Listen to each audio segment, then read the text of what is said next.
The WATERMARK is a popular gathering place, and it's full of people socializing at the bar or having dinner in the restaurant or checking in. I just kind of sit back and I think about when this building was vacant.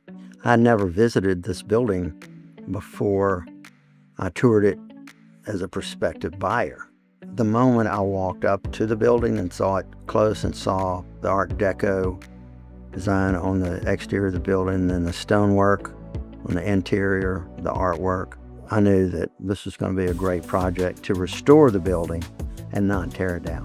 This was Baton Rouge's first skyscraper as the Louisiana National Bank, a really prominent financial institution that's still in existence today. So there's a huge legacy of agriculture and commerce tied to this building.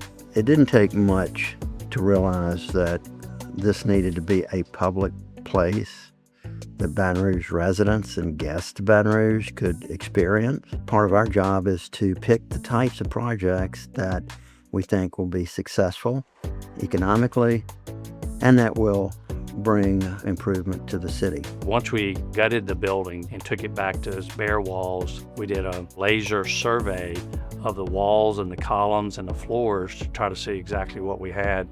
And what came out of that was how unlevel the floors were and also how unsquare the floors were. And so that was probably our biggest challenge on the interior once we started peeling back the layers, especially on the first floor, and realizing the beauty that was beneath it. And then for us to be able to take that and then really just enhance it was really my favorite part. From the genesis of this project, it was about taking what's already here and making it exceptional. We had to research, we had to really learn the history of this building, the idea of what was being used at the time, how this building was being used, what the vision for the future was, and meld 100 years of information together. When we look at something that has been gifted here through Angela Gregory's work, and when we think about who she is as a trailblazer female sculptor, that was the foundational piece of artwork. How do we restore this? We had an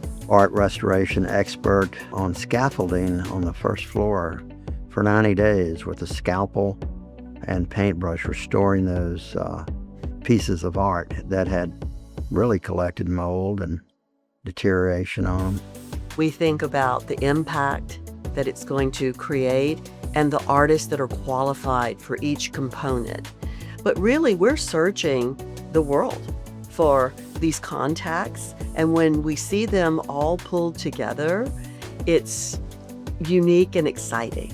Through architecture can tell really deep stories, and so for the artwork, we thought, okay, let's do an homage to the idea of currency and capital. And so you'll see the buffalo nickel not just represented in a literal sense, it is tucked into several different pieces. And there's little Easter eggs hidden in so many pieces of art here, from something that looks like it was found to something that looks like it was sculpted to everything is this idea of look again. You have to give people these opportunities to see something on repeat, but then to find something they've never seen before. And so I really hope that if a visitor comes in and maybe they have no idea what Baton Rouge is about and they choose to stay at the WATERMARK, that they leave truly changed, that the visual acuity and the visual identity of this property is able to tell 100+ year story of our city in a mere moment. And I think through that sense of discovery, they're going to walk away with a very different perception of a place we call home. It's a source of pride, but it's also a source of humbleness that in 1925, there was a group of people who built this beautiful building. And 100 years later, it thrives.